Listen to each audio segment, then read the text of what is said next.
Salam sejahtera saudara-saudara, kembali lagi bersama saya Diki di dalam program Renungan Harian pada hari ini. Tema kita pada hari ini adalah mencari aman, yang diambil dari Matius 26 ayat 69 sampai 75. Sementara itu Petrus duduk di luar halaman. Maka datanglah seorang hamba perempuan kepadanya.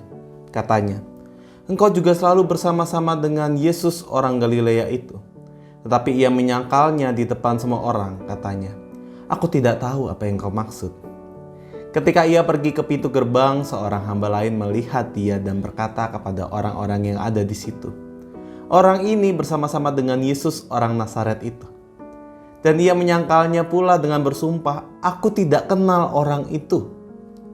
Tidak lama kemudian orang-orang yang ada di situ datang kepada Petrus dan berkata, "Pasti engkau juga salah seorang dari mereka. Itu nyata dari bahasamu."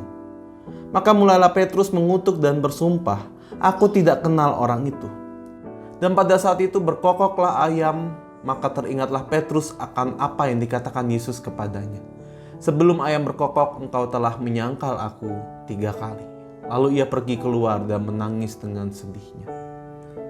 Saudara-saudara, setiap orang pasti ingin situasi yang nyaman, situasi yang aman, situasi yang bebas dan jauh dari bahaya ataupun kesulitan. Tentu setiap orang mengidamkan situasi atau hal yang demikian. Bayangkan Bapak Ibu berada di dalam kondisi yang enak terus setiap hari, menyenangkan. Gak ada yang membuat kita pusing ataupun stres. Bahkan tidak ada masalah yang untuk dipikirkan ataupun dihadapi. Namun saat diperhadapkan pada situasi sulit, mungkin respon pertama kita adalah sebisa mungkin menghindari ancaman dan mencari aman. Sayangnya kebiasaan cari aman ini juga kita lakukan jika aman yang dimaksudkan itu juga dengan dilakukan dengan cara kebohongan, dusta, ataupun penipuan. Tidak jarang justru ketika ingin menyatakan kebenaran juga kita menghadapi situasi yang tidak aman. Contoh sederhananya ketika saya mengambil dari sebuah film. Ada seorang akuntan di sebuah perusahaan yang sedang mengurus tentang perpajakan di dalam perusahaan di mana dia bekerja. Akuntan itu diminta oleh bosnya, "Tolong kamu rubah sedikit laporannya, sehingga pajak yang dibayarkan perusahaan tidak terlalu besar." Lalu sang akuntan ini sedang dalam bergumul, "Kalau aku menuruti bosku, maka mungkin aku akan mendapatkan promosi, kenaikan gaji, dan mendapatkan apresiasi yang lainnya. Tetapi kalau aku melakukan hal yang seharusnya, hal yang benar, maka kemudian pekerjaanku, jabatanku, situasiku menjadi tidak aman. Aku punya keluarga di mana aku harus menafkahi keluargaku. Aku punya tanggung jawab di mana aku tetap harus memegang tanggung jawab tersebut." Sama halnya dengan Petrus terkenal berani dan tak ragu-ragu menyatakan kesetiaannya kepada Yesus di depan banyak orang. Bahkan bisa kita katakan bagaimana Petrus bersaksi tentang ia begitu percaya kepada Tuhan terkesan sangat heroik. Yesus pun tahu persis bagaimana situasi Petrus dan ia pun menubuatkan bahwa Petrus akan menyangkal Yesus. Dan benar saja nubuatan itu terjadi. Di saat Yesus diadili oleh pemuka agama Yahudi, Petrus melihat peristiwa itu dari jauh. Dari sini kita dapat melihat bahwa sejak awal Petrus ada tanda-tanda ketakutan. Ia sangat berhati-hati, ia melihat dari jauh dan bersembunyi. Ia mencoba untuk terus melihat bagaimana sang guru diadili. Meskipun sudah berhati-hati dan melihatnya dari jauh, ternyata toh masih ada yang mengenal Petrus. Orang pertama adalah hamba perempuan yang mengenali Petrus sebagai seorang pengikut Kristus. Mendengar hal tersebut, Petrus panik. Awalnya ia hanya bersandiwara, mengada-ngada, "Aku tidak tahu apa maksudmu." Tetapi ketika datanglah orang kedua dan orang ketiga yang mengenali, kita bisa melihat bagaimana intensitas kemarahan Petrus ini naik. Dari awalnya yang hanya bersandipura dan pura-pura tidak kenal,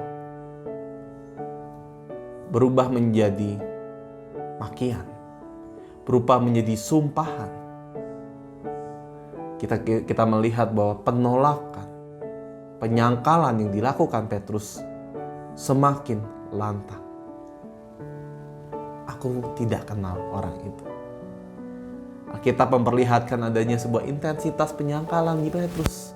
Dari awalnya yang halus ini menjadi pura-pura, dan kita melihat gitu ya bahwa situasi Petrus berada di dalam rasa takut. Ia mencoba untuk menghindari bahaya. Karena ia tahu kalau pada saat itu banyak orang mengetahui dirinya adalah pengikut Kristus. Maka Petrus pun akan terkena imbasnya juga. Maka dari itu ia memilih di dalam kepanikan dan ketakutannya. Ia memilih untuk menyangkal sang guru yang dahulunya ia bela dengan begitu heroik. Bukankah kita bisa saja berlaku hal yang sama? Tentu bisa saja. Kita mungkin begitu semangat memuji Tuhan di gereja, rajin baca Alkitab, mengatakan bercerita tentang Tuhan Yesus setiap saat. Namun ketika situasi di sekitar kita terasa mengancam, apalagi ketika kita menyatakan Tuhan dan pernyataan itu akan mengancam diri kita, kita juga bisa enggan dikenal untuk sebagai pengikut Kristus. Karena ancaman, mungkin kita lebih memilih untuk cari aman, cari cara untuk tidak mengaku, dan lupa juga bahwa kita diundang untuk bersaksi untuk menyatakan kebenaran. Menyatakan kebenaran bukan hanya soal melalui perkataan saja bahwa saya adalah pengikut Kristus, saya adalah orang Kristen. Namun menyatakan kebenaran juga melalui sikap, tindakan di dalam pergaulan, pekerjaan, relasi rumah tangga, ataupun relasi di sesama kita di gereja dan juga di masyarakat. Yesus secara tegas berkata bahwa kita adalah terang. Namun saat situasi kita semakin gelap dan kita mulai berkompromi dengan kegelapan itu, kita justru ikut berkompromi dengan meredupkan terang tersebut. Maka pada hari ini kita kembali diingatkan untuk berhenti menyangka dan melakukan apa yang seharusnya dilakukan. Nyatakanlah Kristus melalui menjadi terang dimanapun kita berada di dalam setiap tindakan kita. Amin. Saat teduh bagi kita semua.